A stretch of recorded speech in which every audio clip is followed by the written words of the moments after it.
नमस्कार दोस्तों, आप सभी का बहुत बहुत स्वागत है आज के इस वीडियो में। यह वीडियो कक्षा 10वीं के सभी विद्यार्थियों के लिए है जो इस बार बोर्ड परीक्षा 2025-26 में सम्मिलित होने वाले हैं। उनकी बोर्ड डेट शीट आ चुकी है। तो ये सैम्पल पेपर है जो यूपीएससी द्वारा जारी किया गया है। ये ऑफिशियल मॉडल पेपर है। यदि आप इस पेपर को देखते हैं तो आपको पता चल जाएगा कि पेपर का पैटर्न कैसे है और पेपर में आपको क्वेश्चन कैसे आएंगे। ठीक है, सबसे पहले आपका ये इंग्लिश क्लास 10 का है जिसमें आपको मैक्सिमम मार्क्स 70 है और आपका टाइमिंग जो है 3 आवर 15 मिनट है। सबसे पहले इसमें लिखा गया है the first 15 minutes are allotted to the candidates for reading the question paper. प्रारंभ के 15 मिनट विद्यार्थियों को क्वेश्चंस पढ़ने के लिए दिए गए हैं। All the questions are compulsory. ठीक है, the question is divided in two parts, part A and part B. जो आपका क्वेश्चन पेपर है वो दो पार्ट में डिवाइड है, part A and part B. Part A में आपको 20 मल्टीपल चॉइस क्वेश्चन होगा एमसीक्यू टाइप, जो ओएमआर आंसर शीट में करना होगा और आपको ओएमआर आंसर शीट में काले या नीले बाल पॉइंट पेन से उसको आपको डार्क करना है। तो ओएमआर के लिए भी आपको प्रैक्टिस स्टार्ट कर देनी चाहिए। और पार्ट बी में आपको डिस्क्रिप्टिव टाइप क्वेश्चन होंगे जो 50 मार्क्स होंगे, मतलब 50 मार्क्स का आपको लिखना पड़ेगा। ठीक है, उसके बाद marks of question are mentioned against them, उनके सामने उनके मार्क्स लिखे गए हैं। सबसे पहले आपका पार्टी में जो है एक पैसेज आएगी, पैसेज को आपको पढ़ के उसमें से आपको आंसर देना होगा। ठीक है, ये पैसेज से आपका छोटी सी पैसेज दी गई है। आप इस पैसेज को देखिए, आप इसको सॉल्व करने की ट्राई कीजिएगा स्क्रीनशॉट लेके, क्योंकि मैं इस वीडियो में आपको केवल फॉर्मेट बता रहा हूँ। अगले वीडियो में मैं आपको बताऊंगा इसको कैसे सॉल्व करना है। ठीक है, जैसे ही आपका पहली पैसेज दी गई है, read the following passage carefully, almost all creatures care for their young ones. चलिए ठीक है, मैं इसको करवा ही दे रहा हूँ इस आपका ये मॉडल पेपर। ठीक है, सबसे पहले हमारा इसमें पार्टी में दिया गया है। पार्टी में आपको ये पैसेज है, ये एमसीक्यू टाइप वाली पैसेज है। एक पैसेज आपको डिस्क्रिप्टिव वाली भी मिलेगी, इसमें आपको विकल्प ओएमआर में करना रहेगा। इसमें दिया गया almost all creatures care for their young ones, many animals play with their babies and so their love by touching and hugging them. सबसे पहले आपको पैसेज सॉल्व करने के लिए आपको पहले क्वेश्चन पढ़ लेना चाहिए, जिससे आपको आसानी हो। Which of the following is not called nature's engineers and architects. ठीक है, अब इसमें देखिए आपका ऑप्शन दिया गया है most animals clean feed and protect their babies, birds also take their fledglings, how to go about in the world as adults, a number of animals build homes for their young ones, tailor birds and weaver birds, ants, wasps and bees are among nature's master designers, engineers and architects। तो सबसे पहले इसमें देखिए आपका Taylor birds जो है वो आपका है गोट्स का इसमें कोई ऑप्शन नहीं है, तो इसमें आपका आपका सी ऑप्शन है गोट्स, पहले का वही सही हो जाएगा। ठीक है, आपका दूसरा क्वेश्चन है how do animals show their love with their young ones. आप इसमें चार ऑप्शन दिए गए, a singing by touching and hugging enjoying a complaining. आप पैसेज जाएंगे, पैसेज में दिया गया है show their love by touching and hugging. सबसे पहले यहाँ दूसरी लाइन में ही दिया गया है show their love by touching and hugging them, तो इसका जो आपका दूसरा ऑप्शन है इस क्वेश्चन है, इसका बी ऑप्शन सही हो जाएगा। ठीक है, तीसरा क्वेश्चन दिया गया which words means baby bird in the following. Baby birds का which word means baby bird in the following. Baby word का मतलब कि इस वर्ड बेबी वर्ड का जो मीनिंग है वो आपको इस पैसेज से निकालना है।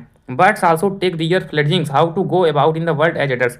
इसमें आपका फ्लेजिंग्स होगा इसका सही आंसर। ठीक है, क्योंकि फ्लेजिंग्स मतलब ही होता है चिड़िया का बच्चा। ठीक है, बेबी बर्ड। अब आपका चौथा क्वेश्चन 4 से 8 तक दिया गया है choose the correct option to answer the following. ये आपका एमसीक्यू टाइप 20 क्वेश्चन ही है जिसको आपको ओएमआर शीट पे काला करना है। ठीक है, every boy and every girl dot dot in the class today. अब इसमें आपको पहचानना every boy and every girl is present in the class today. ठीक है, इसमें इज लगेगा, प्रत्येक लड़का और प्रत्येक लड़के और लड़कियां विद्यालय में क्लास में उपस्थित हैं। ठीक है, इसमें इज लगेगा। Every boy and every girl is in the class today, he is worried about examination. इसमें आपका अबाउट होगा, 5 का सी होगा। उसके बाद है आपका rearrange the following words cluster to make a meaningful sentence, last raining it been has night since. अब इसमें आपको इसको पूरा सीधा करके बनाना है, तो इसमें होगा it has been raining since last night, इसका ऑप्शन बी सही हो जाएगा। अगला है which of the following word is misspelled. Misspelled मतलब होता है कि इसमें आपका कौन सा ऐसा क्वेश्चन है जो आपका क्या कहते हैं, इसमें आपका जो सी ऑप्शन है एक्सेप्टेबल, ये आपका मिस स्पेल्ड है, तो इसका सही आंसर 7 का सी हो जाएगा। उसके बाद दिएगा he spent a lot of money on purchasing costly clothes, identify the word spent. Spent जो है आपका he spent a lot of money, spent आपका वर्ब है। ठीक है, तो इसके 8 का भी हो जाएगा आंसर। उसके बाद आपका क्वेश्चन 9 से 10 read the following passage carefully and choose the correct option to answer the question that follow. एक पैसेज और आ गई, ये पैसेज आपके बुक से ली जाए, बुक से प्रोज वाले सेक्शन से ली गई रहेगी, तो ये कुर्ग वाले चैप्टर से ली गई है। ठीक है, तो आप इसको आप अच्छे से कर लीजिएगा, क्योंकि मैं अभी आपको ये नहीं करवा रहा हूँ। Which of the following is large fresh water fish mahseer, ये सब तो आप पढ़े होंगे। उसके बाद choose the correct option to answer the following question, ये आपके बुक के क्वेश्चन हैं, मतलब कि इंग्लिश ग्रामर से क्वेश्चन नहीं है। ये Lencho's house situated on the top of a hill in a valley, इसका ऑप्शन सी होगा। Nelson Mandela had to spend, ये कितने वर्षों तक जेल में रहे थे। ठीक है, तो आपको 29 होगा। उसके बाद है the barkers musical instrument is made of bamboo stuff, ये सब क्वेश्चन है आपके जो उसमें से लिए गए प्रोज वाले चैप्टर्स। उसके बाद देखिए यहाँ पर पोइट्री में से दिएगा I am an orphan roaming the street, ये आपकी पोइट्री है।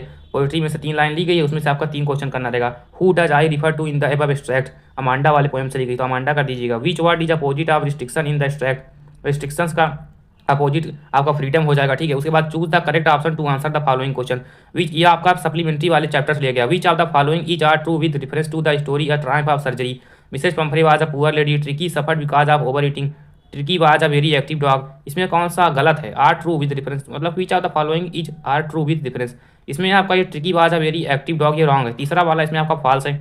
और James Herriot was a veterinary surgeon, इसमें आपका पहला only all of the above नहीं सही है, आई सही है, दूसरा सही है और चौथा सही है। इसका ऑप्शन सी हो जाएगा क्योंकि इसमें जो ट्रिकी था वो तो लेजी था। What did Hari Singh actually want from Anil, Hari Singh Anil से क्या चाहता था? वो चाहता था मनी, ठीक है। या आपका ये सब चैप्टर वाले क्वेश्चन हैं, इसको आप अच्छे से कर लीजिएगा। What was the age of Holi when Mangala was married, 7 years old, ये सब आपका क्वेश्चन है। होली वाला चैप्टर लास्ट चैप्टर है आपका। उसके बाद ये क्या फुटप्रिंट्स अबाउट विदाउट फीट वाले चैप्टर्स भी लिया गया है। उसके बाद ये आपका 20 MCQ खत्म हो जाता है। 20 MCQ आप अपने चैप्टर अच्छे से कर लीजिए, जिसमें से आपका 10 ग्रामर है और 2 उसमें से प्रोज से है और पोएट्री से भी क्वेश्चंस लिए गए हैं। उसके बाद आपका पार्ट बी स्टार्ट होता है। पार्ट बी में भी आपको एक पैसेज दी रहेगी, इसका आंसर आपको लिखना पड़ेगा, ठीक है। इसमें आपको पार्ट बी में से ये 5 नंबर की पैसेज है, 2 क्वेश्चन है और 1 नंबर का आपका इसमें पैसेज में मीनिंग भी दिया रहेगा, जैसे सुनानी मिंटानी पूछ सकता है। उसके बाद आपका राइटिंग सेक्शन है, 4 नंबर का रहेगा। लेटर राइटिंग है, लेटर राइटिंग आपकी 4 नंबर का रहेगी, 2 दिया रहेगा, आपको 1 लिखना है, ठीक है। उसके बाद एक पैराग्राफ है या फिर इसे आर्टिकल कर सकते हैं। The importance of outdoor games, ये इंपॉर्टेंस ऑफ गेम्स वाला मैं आपको जल्द ही करवा दूंगा, तो आप इसको कर लीजिएगा। उसके बाद रिटायरमेंट पार्टी, ये दोनों 6 नंबर में से आप रहेगा, आपको इसमें से एक करना है। ये बहुत ईजी टॉपिक है, 80 शब्द लिखना, आप इसको आसानी से लिख लेंगे। उसके बाद ग्रामर में आपका change the following into indirect speech, मतलब इसको आपको इनडायरेक्ट में चेंज करना है, 2 मार्क्स करेगा। Change the following into passive voice, passive voice में चेंज करना है, 2 नंबर का। पंचुएट करना है इसमें कि जैसे Kumud said to his friend why had you not come school study, तो इसमें कुमुद के बड़ा हो जाएगा, सेड टू हिज फ्रेंड के बाद कामा लगेगा, ठीक है। फिर वाई हैड यू नॉट, ये सब आप कर लेंगे, ठीक है। उसके बाद ये इसको आप सॉल्व करने की कोशिश कीजिए, डाउट हो बताइएगा। उसके बाद ट्रांसलेट इनटू इंग्लिश है। विच हमारे देश की अमूल्य निधि है, trees are precious thing of our country, which हमें केवल ईंधन व फल ही नहीं देते बल्कि वे हमें इमारती लकड़ी भी देते हैं। The trees do not gives us only fuel but also gives us woods, वृक्ष वायु प्रदूषण को रोकते हैं। The trees prevent the air pollution, हमें अनावश्यक रूप से वृक्षों को नहीं काटना चाहिए। We should not cut the trees unnecessarily, तो आपको ये ट्रांसलेशन है, आप 4 नंबर का आएगा, आप कर लीजिएगा। उसके बाद आपका लिटरेचर सेक्शन शुरू हो जाता है, जिसमें आपका क्वेश्चन 5 में से आपको 2 दिया रहेगा, उसमें से 1 करना है, ठीक है। ये प्रोज का है। फिर उसके बाद मतलब कि 2 शॉर्ट आंसर आएंगे और 1 लॉन्ग आएगा प्रोज से, ठीक है। फिर उसी तरह उसके बाद आपका write mention some characteristics of any 2 animals for the poem, how to tell wild animals, ये पोयम से भी आपका 1 क्वेश्चन आएगा इस बार से। पोयम में से आपको 2 में क्वेश्चन दिया रहेगा, उसमें से आपको 1 करना रहेगा, 3 मार्क्स का। उसके बाद राइट द सेंट्रल आइडिया आपको करना है, 3 पोयम दी रहेगी, उसमें से 1 का लिखना है। Tigers in the zoo that reach for any Gregory, ये क्लास 10 वालों के लिए सेंट्रल आइडिया है, इसको आप अच्छे से बुक से कर लीजिएगा। उसके बाद answer any one of the following in about 30 से 40 शब्दों में 2 क्वेश्चन दिया रहेगा, ये आपका सप्लीमेंट्री से है, उसको कर लेना है। उसके बाद एक आपको लॉन्ग आंसर इसमें से करना है। तो आपका ये पूरा कंप्लीट मॉडल पेपर है, आप इसको स्क्रीनशॉट ले लीजिए, और यदि आप स्क्रीनशॉट नहीं ले पा रहे हैं तो आप इसे यूपीएससी वेबसाइट से डाउनलोड कर सकते हैं। क्लास 10 का जो मॉडल पेपर है इसमें 2 पार्ट है, part A and part B. Part A में आपको MCQ टाइप का रहेगा और पार्ट बी में आपको सॉल्व करना रहेगा, तो ये 3 घंटे का टाइमिंग रहेगा। और OMR की प्रैक्टिस आप स्टार्ट कर दीजिए, क्योंकि OMR आपको कैसे भरना है ये भी मैं आपको बता दूंगा। तब तक के लिए हमारे चैनल को सब्सक्राइब कर लीजिए। इस चैनल पर आपको सभी विषयों के मॉडल पेपर आपको करा दिए जाएंगे, कि जैसे पेपर फॉर्मेट क्या है और जिससे आप उसे एक बार घर पर सॉल्व कर लें, ठीक है। इस चैनल पर आपका टाइम वेस्ट बिल्कुल भी नहीं किया जाएगा। Thank you for watching this video, subscribe to my channel.